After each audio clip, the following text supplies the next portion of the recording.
Hello friends, welcome to this educational platform. आप सभी का आपके अपने इस यूट्यूब चैनल पर स्वागत है। आज के इस वीडियो लेक्चर में हम डीएलएड थर्ड सेमेस्टर के मैथमेटिक्स के कोर्स को आगे बढ़ाएंगे और उसमें चैप्टर सीखेंगे शेयर तथा लाभांश। अब शेयर तथा लाभांश चैप्टर, इसके बाद आपका एक समुच्चय चैप्टर और बचता है। दोनों चैप्टर खत्म करने के बाद मैथमेटिक्स का आपका कोर्स कंप्लीट हो जाएगा। बिल्कुल डिटेल में एक एक चीज आपको पढ़ाई गई है। सारे पार्ट्स, सारे चैप्टर्स आपको प्लेलिस्ट में डीएलएड मैथ्स थर्ड सेमेस्टर के नाम से चैप्टर वाइज करके मिल जाएगा। उसमें सभी चैप्टर आपको अच्छे से पढ़ा दिए गए।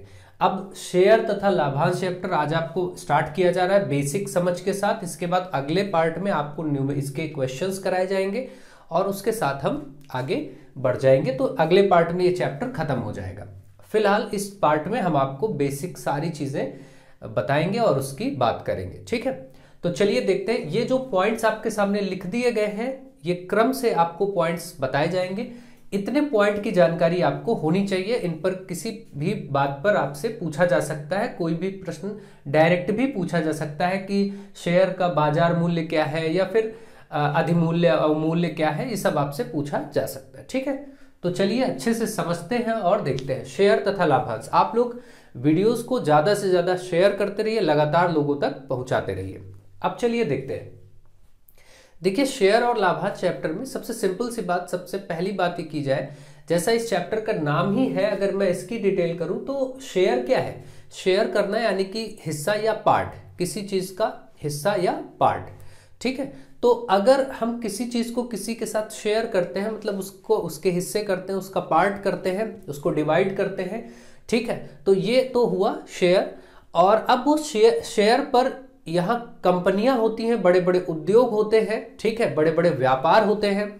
उन कंपनियों में आप सभी जनरली सामान्य रूप से सुनते ही हैं कि शेयर मार्केटिंग में शेयर का इसका ये रेट है, इस शेयर का वो रेट है। ऐसा आप आजकल की दुनिया में बहुत अच्छे से हर कोई लगभग जानता है, सुनता है। और कंपनियां अपने शेयर बनाती हैं, हिस्से बनाती हैं पूंजी का, यानी कि उनकी जो पूंजी होती कंपनी की, जो स्टॉक होता है उसके हिस्से कर देती है और उसी को हम लोग, यानी कि जो भी कॉमन पर्सन है, लोग हैं, वो खरीदते हैं और कंपनियों में हिस्सेदार बनते हैं, ठीक है। तो ये कॉमन सी बात है। और कंपनी उनको क्या करती है कि शेयर पर उनके लाभ प्रदान करती है जब वो लाभ की स्थिति में होती है। भाई कंपनी को फायदा होगा जिसके आपने शेयर लिए हैं, जिसके आप हिस्सेदार बने हैं, उस कंपनी को लाभ होगा तो आपको भी लाभ देगी कंपनी। यही सब कुछ इसमें समझना है, सीखना है। तो अब आप जरा सामान्य तरीके से सोचिए कि कोई भी व्यापार या कंपनी या बड़ा उद्योग शुरू करने के लिए किसी को बहुत सारे पैसों के रुपयों की जरूरत होती है। यानी कि अगर आप चाहें कि हम एक बहुत बड़ा उद्योग या व्यापार स्थापित करें तो हमें बहुत बड़ी पूंजी की आवश्यकता होगी, बहुत ज्यादा रुपयों की आवश्यकता होगी, जो कि करोड़ों में या अरबों में होगी या खरबों में होगी, यानी कि बहुत बड़े अमाउंट में। तो किसी एक व्यक्ति या एक संस्था के पास इतना रुपया होना संभव नहीं होता है सामान्य रूप से प्रारंभ में जब वो स्टार्ट करता है। तो ऐसे उद्योग या व्यापार को जो बहुत बड़े लेवल पर स्थापित करना है, इनको प्रारंभ करने के लिए बहुत बड़े धन की या पूंजी की आवश्यकता होती है। और इसी पूंजी को ही प्राप्त करने के लिए कंपनियां क्या करती हैं, बड़े बड़े उद्योग और व्यापार क्या करते हैं, इसको छोटे छोटे हिस्सों में बांट करके लोगों को अपने हिस्सेदार बनाते हैं, यानी शेयर उनको बेचते हैं, देते हैं और लोग उन शेयरों को खरीदते हैं। उससे क्या होता है कि लोगों का पैसा कंपनी तक पहुंच जाता है और लोग उसके एक हिस्सेदार, जैसे किसी ने 5,000 का शेयर ले लिया, 10,000 के शेयर ले लिए, तो वो छोटे छोटे अमाउंट्स जो है उस कंपनी तक पहुंच गए और लोगों को भी कोई फर्क नहीं पड़ा। लोग उसके हिस्सेदार हैं इस लालच में कि हमने 10,000 रुपए इन्वेस्ट किया, हो सकता है हमको 2,000 का फायदा हो जाए या 5,000 का फायदा हो जाए, ऐसा होता है। लेकिन फायदा कब होगा? जब कंपनी लाभ की स्थिति में आगे जाएगी तो वो अपने द्वारा प्रदान किए गए शेयरों पर, उसके मूल्य पर जो कंपनी ने निर्धारित किया होगा उस पर वो 1% लगा करके लाभ प्रदान करेगी। जिस अनुपात में कंपनी को लाभ हो रहा होगा उसी अनुपात में वो प्रदान करेगी। तो ये बड़ी सामान्य सी बात है। अब आप समझ गए कि शेयर और लाभांश का क्या तरीका है। अब चलिए स्टार्ट करते हैं। ये पूंजी या स्टॉक क्या है? देखिए, पूंजी या फिर स्टॉक जो होता है, इसी को वो पैसा है, वो धन है। ये जो पूंजी और स्टॉक है, ये वो धन है या पैसा है, रुपया है, जो कंपनी को व्यापार या उद्योग प्रारंभ करने के लिए चाहिए होता है। ठीक है, इसी को कहते हैं पूंजी या फिर स्टॉक। तो कंपनी क्या करती है, जैसे किसी कंपनी को सपोज मान लीजिए कि 5 करोड़ रुपए की जरूरत है, ये आपको मान लीजिए किसी कंपनी को इतने धन की जरूरत है, ये 5 करोड़ है, ठीक, इकाई, दहाई, सैकड़ा, हजार, 10,000, लाख, 10 लाख, करोड़, ठीक है, इतने रुपए की जरूरत है। अब कंपनी को 5 करोड़ रुपए चाहिए, तो कंपनी ने क्या किया, 50-50 रुपए के शेयर बना दिए, या फिर 100-100 रुपए के शेयर बना दिए, है ना, 50 के बना सकती है या फिर 100-100 रुपए के बना सकते हैं, ऐसे कुछ मूल्य शेयर अपने वो बना देंगे। शेयर क्या होते हैं, एक तरह के समझ लीजिए कि सर्टिफिकेट टाइप होते हैं, प्रपत्र होते हैं। उन प्रपत्रों पर उसका क्या होता है, एक तरह से मूल्य होता है, कंपनी ने निर्धारित किया। जैसे 50 रुपए कंपनी ने निर्धारित किया, तो कंपनी कितने शेयर फिर वो अलाउ करेगी, यहां से 50 को ऐसे गुणा कर दीजिए। अब 50 को कितने से करेंगे, ठीक है, ये हो जाएगा आपका ये, ठीक है। आप देखिए, अब आपने देखा 50-50 रुपए के कंपनी ने कितने शेयर कर दिए, 1 लाख हिस्से कर दिए, तो इकाई, दहाई, सैकड़ा, हजार, 10,000, लाख, 10 लाख, करोड़, आप इसको गुणा करेंगे तो ये हो जाएगा, ठीक है। यानी कि अब आप देख रहे हैं कि उस कंपनी ने 1 लाख हिस्से कर दिए 50-50 रुपए के। ये बता दिया कि भाई एक शेयर जो आदमी खरीदेगा, उस एक शेयर की कीमत है 50 रुपए, समझिए। अब एक शेयर की कीमत रख दिया 50 रुपए। अब जो लोग इंटरेस्टेड होंगे, जिनको इस कंपनी में इंटरेस्ट होगा, यानी जो सोचेंगे हम इस कंपनी के हिस्सेदार बन जाएं, वो क्या करेंगे, अपना छोटा छोटा अमाउंट, कोई क्या करेगा 50 रुपए के 100 शेयर खरीदेगा, है ना, तो 50 गुणे 100, इसका मतलब उसने 5,000 रुपए लगा दिए। कोई क्या करेगा, इस 50 रुपए के 100 के बजाय हो सकता है कोई 500 शेयर खरीद ले, या कोई हो सकता है 50-50 रुपए के 1,000 शेयर ले ले। इस तरीके से लोग शेयर ले लेंगे, मतलब छोटी छोटी पूंजी क्या करेंगे, लगाते चले जाएंगे।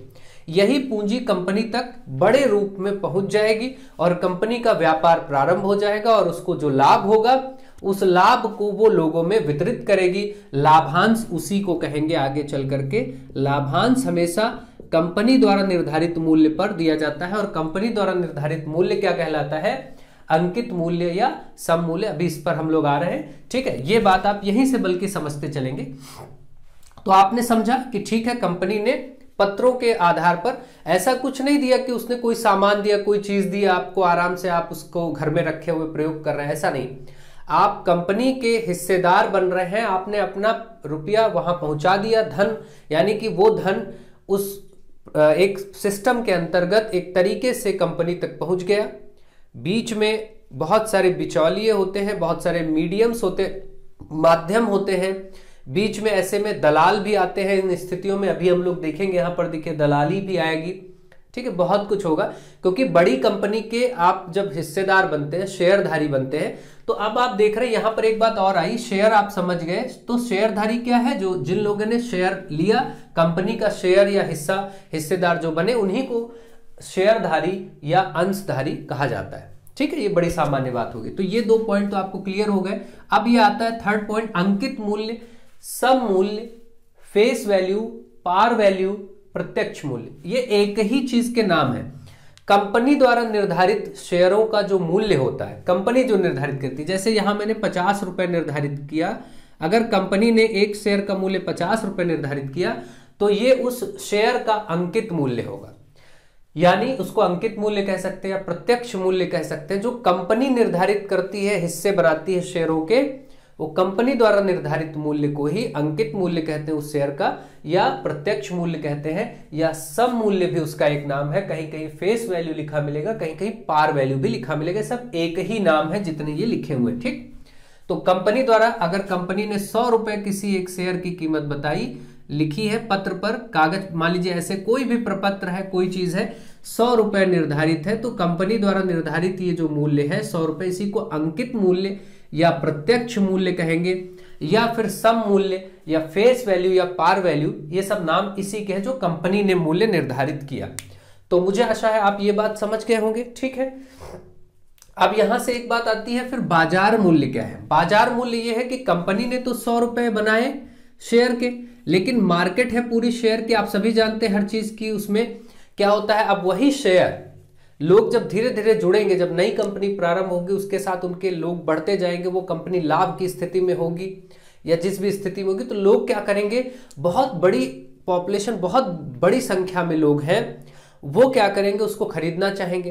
तो आप कंपनी का मूल्य था निर्धारित किया गया 100 रुपए, लेकिन क्योंकि डिमांड बहुत बड़ी, लोग उसमें इंटरेस्टेड हैं, बहुत ज्यादा उसमें इन्वेस्ट करना चाहते हैं कंपनी में, तो जाहिर सी बात है इसके मूल्य बढ़ेंगे। जिस चीज की कीमत ज्यादा होती है, जो लोग ज्यादा पसंद किए जाते हैं, यानी जो चीजें ज्यादा पसंद की जाती है उनका मूल्य बढ़ता है। तो 100 रुपए कंपनी ने निर्धारित किया, लेकिन अब क्योंकि बहुत इन्वेस्टर्स आ गए, बहुत लोग लेना चाहते हैं, तो इसका मार्केट वैल्यू मान लीजिए 120 रुपए हो गया, या मान लीजिए 150 रुपए हो गया किसी समय में, है ना, 150 रुपए पहुंच गया। तो वास्तव में कंपनी द्वारा मूल्य 100 था। अब धीरे धीरे एक समय के पश्चात उसका रेट बढ़ता गया, क्योंकि कंपनी ग्रो कर रही है, बढ़ रही है, डेवलप कर रही है, तो उसका मूल्य पहुंच गया 150 रुपए। तो ये बाजार मूल्य हुआ। कंपनी का निर्धारित मूल्य अंकित मूल्य या प्रत्यक्ष मूल्य या सम मूल्य, यह सब कहा जाता है। और जो मार्केट में, बाजार में उस शेयर की उस वर्तमान समय में कीमत है, वो क्या होगी, बाजार मूल्य होगी। ठीक है, मार्केट वैल्यू जिसको कहते हैं।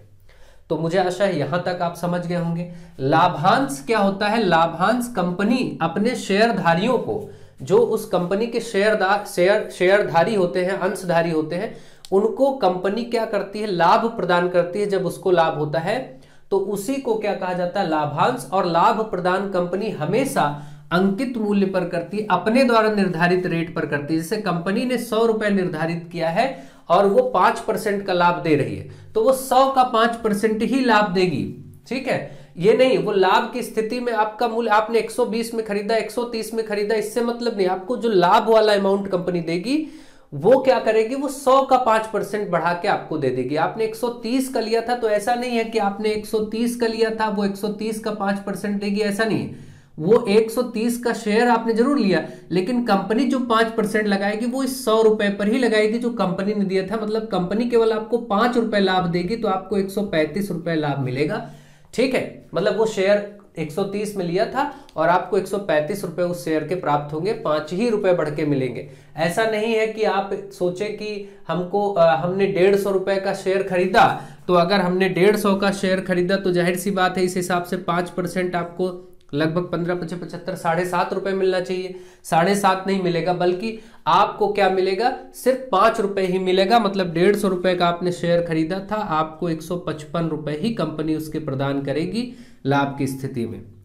रेट जबकि 5% है, रेट क्या है 5%, लेकिन वो रेट किस पे लगेगा, वो रेट आपको कंपनी द्वारा निर्धारित 100 रुपए वाले मूल्य पे लगेगा। जो भी कंपनी ने निर्धारित किया होगा, जितने का आप अंकित मूल्य होगा उस शेयर का, वो आपको उस पर लाभ प्राप्त होगा। ठीक है, खरीदा आपने, मार्केट उस समय कितने की चल रही थी, मार्केट में वो शेयर कितना हाई था, उससे मतलब नहीं।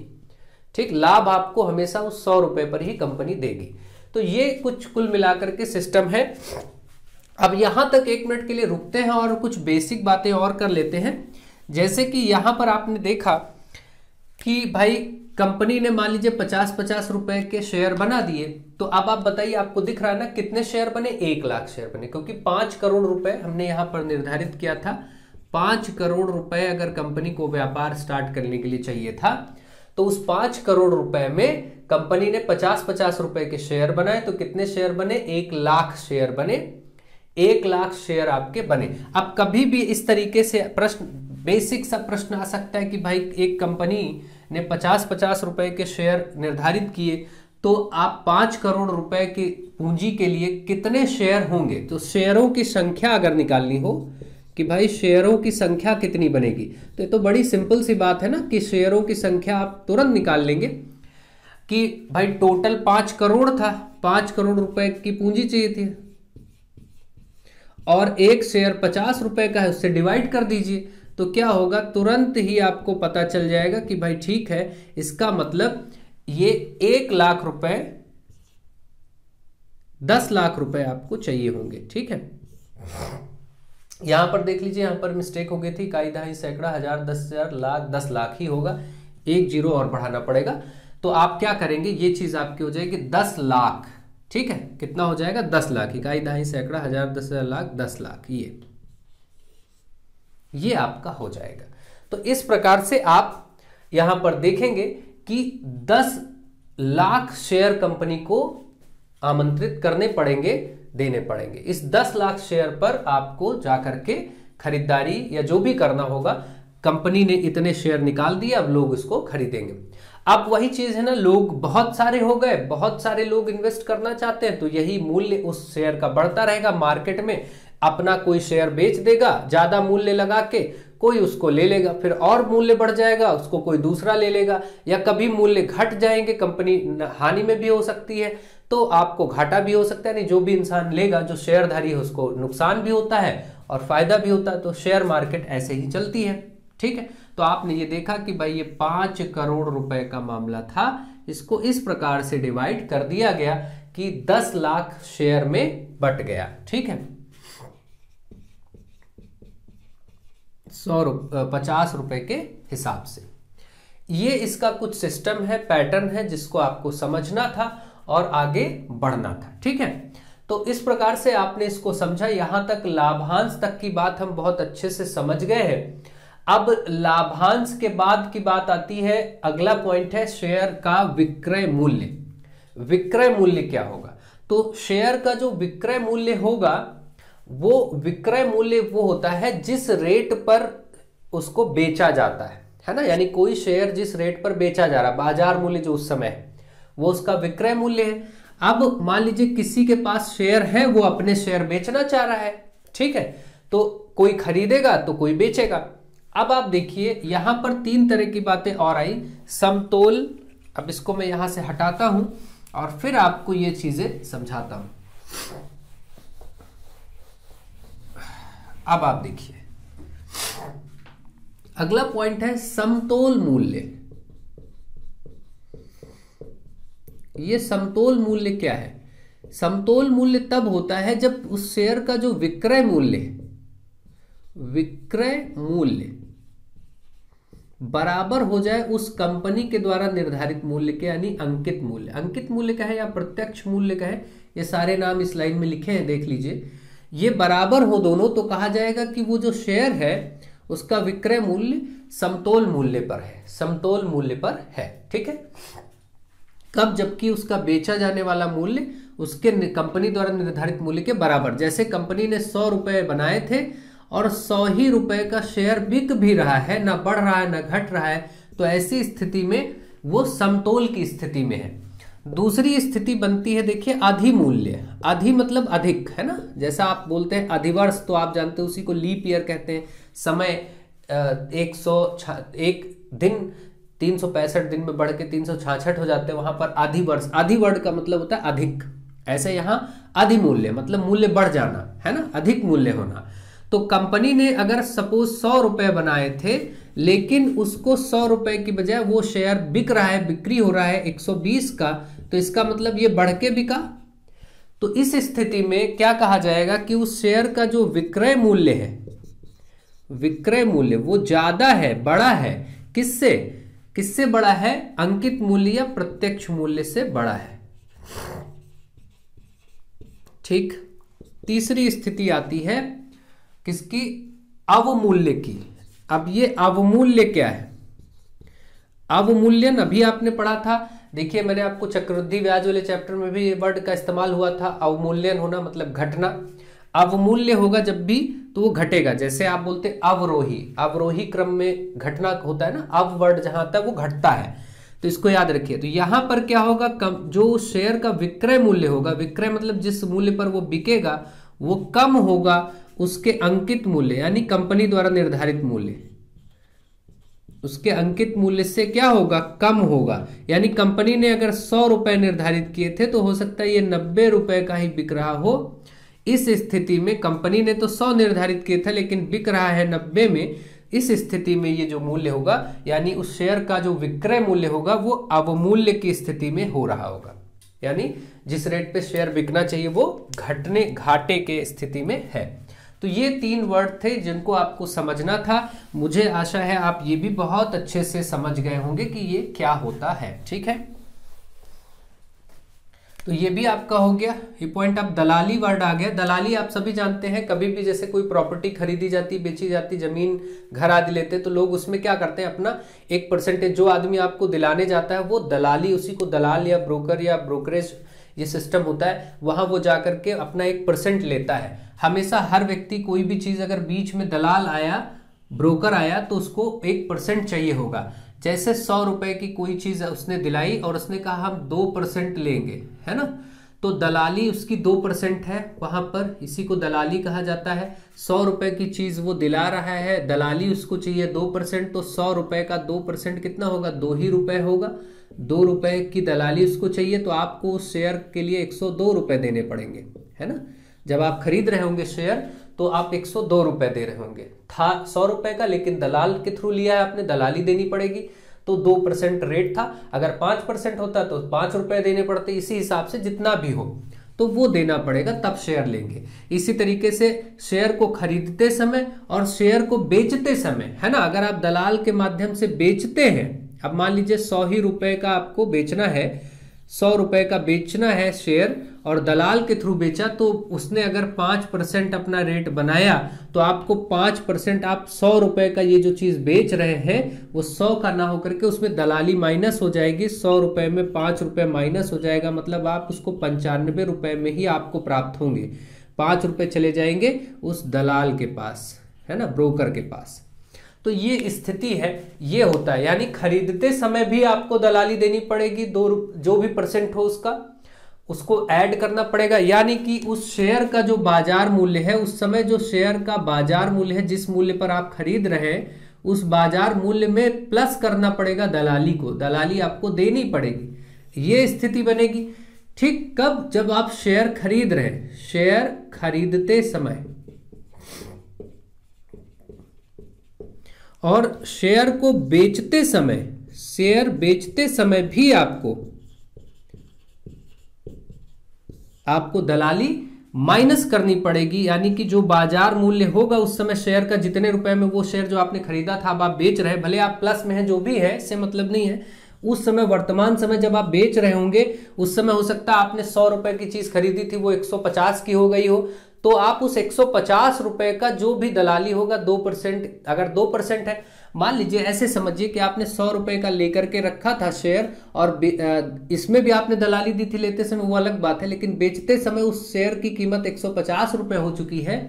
अब आप इस शेयर 150 रुपए का, मान लीजिए ब्रोकरेज उसका 2% है, मान लेते हैं 2% है, तो 150 का 2% कितना होगा, 3 रुपए होगा, है ना। तो आप क्या करेंगे, 3 रुपए हर शेयर पर उस ब्रोकर को देंगे, है ना, हर एक शेयर के हिसाब से। तो आपको क्या करना होगा, 150 रुपए कीमत है, लेकिन आपको 3 हटाने पड़ेंगे, मतलब आपको 147 रुपए ही उस एक शेयर के लिए प्राप्त होगा। ठीक है, ये चीज है। तो बाजार मूल्य में से आपको दलाली हटानी पड़ती है, कब, जब आप शेयर बेच रहे होते हैं तब। ठीक है, ये सब बातें आपको समझ आ गई होंगी। अब नेक्स्ट है आपके सामने ऋण पत्र क्या होता है। मुझे आशा है अब आप यहां तक बहुत अच्छे से समझ गए होंगे चीजों को। अब देखिए कि ऋण पत्र क्या होता है। ऋण पत्र यानी जिसको इंग्लिश में डिबेंचर कहते हैं। ऋण पत्र भी बिल्कुल शेयर के तरीके से ही होता है। कंपनियां अपने ऋण पत्र जारी करती हैं। ठीक है, जैसे शेयर जारी अभी आपने सीखा, वैसे ऋण पत्र होता है। ऋण पत्र का नाम ही है ऋण, इसमें शब्द आया है, यानी कि लोन जैसा कुछ, जिसको इंग्लिश में इस ऋण पत्र को डिबेंचर कहा जाता है। ठीक, ये डिबेंचर कोई भी व्यक्ति, कोई भी शेयरधारी खरीद सकता है। लोग इस ऋण पत्र को खरीदते हैं और इनका भी अपना अंकित मूल्य होता है, और कंपनियां इस ऋण पत्र को जारी करती हैं धन प्राप्ति के लिए। ठीक है, और कंपनियां इस पर ब्याज भी लोगों को देती हैं, जो लोग ये खरीदते हैं। जैसे कंपनी ने ऋण पत्र जारी किया, 50,000 रुपए, 1 लाख रुपए, जो भी जारी किया, आपने उसमें उतना इन्वेस्ट किया, तो आपको उसके द्वारा एक ब्याज भी प्राप्त होगा, क्योंकि आपने समझिए कंपनी को ऋण दिया, एक तरह से लोन दिया, तो कंपनी उसको उस पर ब्याज आपको प्रदान करेगी। ठीक है, डिबेंचर पर तो ये होगा। और कंपनी ब्याज भी उस ऋण पत्र के भी अपने अंकित मूल्य होंगे, जैसे उसका भी ऐसे ही अंकित मूल्य और ये सब चीजें सेम होती हैं। कंपनी जो ब्याज देती है ऋण पत्रों पर, वो किस पर देती है, कंपनी द्वारा निर्धारित मूल्य पर, अंकित मूल्य पर, जो कंपनी ने बनाया है। अगर 10,000, 50,000, 1 लाख जो भी बनाया है, उसी पर आपको वो ब्याज प्रदान करेगी। तो बिल्कुल वैसा ही सिस्टम है, आपको ये ध्यान रखना है, बस कोई दिक्कत नहीं। नेक्स्ट एक क्वेश्चन है, इसको भी देख लेते हैं। यहां पर एक क्रेता 10 रुपए के 200 शेयर के लिए क्या मूल्य देगा। देखिए क्रेता 10 रुपए का शेयर था, यानी कंपनी का जो अंकित मूल्य था वो 10 रुपए था। पहले एक एक चीज लिखते चलते हैं। कंपनी द्वारा एक शेयर का अंकित मूल्य इस सवाल के लिए 10 रुपए, ठीक, 10 रुपए। 200 शेयर क्या हो, 200 शेयर का मूल्य, ऐसे 200 शेयरों का मूल्य कितना होगा, तो 200 शेयरों का अंकित मूल्य, अभी तो हम अंकित मूल्य ही निकाल रहे हैं जो कंपनी का निर्धारित मूल्य है, तो हम 10 गुणे 200 कर देंगे, हमारा निकल के आ जाएगा 2000 रुपए का शेयर हुआ। भाई 200 शेयर, 10 रुपए का एक शेयर था तो 2000 रुपए के शेयर हुए। 200 शेयर के लिए एक क्रेता है, कोई खरीद रहा है, 10 रुपए के 200 शेयर को खरीद रहा है, क्या मूल्य देना पड़ेगा, जबकि शेयर का बाजार मूल्य 50 रुपए प्रति शेयर है। देखिए आदमी जब भी आप या हम या कोई भी व्यक्ति शेयर खरीदता है तो वो हमेशा बाजार मूल्य पर खरीदता है। तो एक शेयर का बाजार मूल्य कितना है, पहले ये देखिए। तो बाजार मूल्य आपने देखा कि ₹50 है, तो 200 शेयर का बाजार मूल्य ऐसे ही कितना होगा भाई, 200 शेयर का बाजार मूल्य, क्योंकि खरीदा बाजार मूल्य पर ही जाता है, जिस समय उस मार्केट में उसका रेट कितना है। तो 50 रुपए का एक शेयर था, 200 थे, तो 5 दूनी 10, ये क्या हो गया, 10,000 रुपए का कीमत हुई, 10,000 रुपए में खरीदा होगा। यानी जब क्रेता ने खरीदा होगा तो वो 2000 में नहीं खरीदा, ये तो कंपनी का निर्धारित मूल्य था, लेकिन बाजार मूल्य 50 रुपए चल रहा था। हमेशा शेयर जब भी आप खरीदेंगे तो जो उस समय उसकी मार्केट वैल्यू चल रही होगी, बाजार का मूल्य होगा, उसी पर खरीदेंगे। तो 50 रुपए के हिसाब से 10,000 रुपए का शेयर खरीदेगा वो क्रेता। यानी अगर यहां प्रश्न होता, ये बोला ही गया था कि क्या मूल्य देना पड़ेगा शेयर के लिए, तो ये देना पड़ेगा, 2000 नहीं। ये तो कंपनी के जो 200 शेयर थे उनका वास्तविक मूल्य ये है 2000, लेकिन बाजार की कीमत उस समय जब खरीदा जा रहा है तो ये देना पड़ेगा 50 रुपए के हिसाब से, तो 10,000 रुपए देने पड़ेंगे उस आदमी को खरीदने के लिए, उस क्रेता को। तो यही पूछा गया था, ये तो आंसर हो गया। एक पार्ट और बोला गया था, तो यहां आंसर क्या होगा, 10,000 रुपए देने पड़ेंगे क्रेता को खरीदने के लिए। अब आगे था कि शेयरधारी को क्या लाभ होगा। अब जिसने ये शेयर 2000 रुपए में पहले से ले रखे थे, जिस भी आदमी ने कंपनी के मूल्य पर ले रखे थे, उसने इसको बेचे होंगे, बाजार मूल्य पर इसने 10,000 रुपए देके दूसरे क्रेता ने खरीदा होगा। तो आप बताइए, जो शेयरधारी पहले से था उस शेयरधारी ने तो 2,000 रुपए लगाए थे ना उसके लिए, तो जो पहले से शेयरधारी, अब शेयरधारी का लाभ क्या होगा, अब आप बताइए भाई। तो उसने केवल 2000 लगाए थे, लेकिन जो आप क्रेता खरीद रहा है वो 10,000 में ले रहा है, तो 10,000 रुपए उसने दिए हैं, और जिसने पहले जिसके पास शेयर थे उसके तो 2,000 माइनस कर दीजिए, कितना आएगा, 8,000। यानी कि अब जो जिसने पहले ले रखा था उसको 8,000 रुपए, कितना, 8,000 रुपए लाभ हो गया। ये लाभ हुआ, शेयरधारी का लाभ निकल के आ गया 8,000 रुपए। बस यही था, इसने बोला था जबकि उसने शेयर अंकित मूल्य पर लिया था, यानी शेयरधारी ने मूल्य अंकित मूल्य पर लिया था, और लाभ अब आपके सामने 8,000 रुपए। ये इस प्रश्न को ऐसे करने का तरीका था। मुझे आशा है आप बेहतर तरीके से समझ गए होंगे। शेयर और लाभांश को यहां तक हम आज समाप्त करते हैं। सारे के सारे बेसिक पॉइंट्स आपको डिटेल में समझा दिए गए। अगले पार्ट में हम इसके क्वेश्चंस करेंगे और पिछले वर्षों के भी प्रश्न करेंगे। बस इसको हम समाप्त करेंगे और अच्छे से आगे बढ़ेंगे। तो आप सब ज्यादा से ज्यादा वीडियोस को शेयर करें, लोगों तक पहुंचाएं। So thank you to all of you.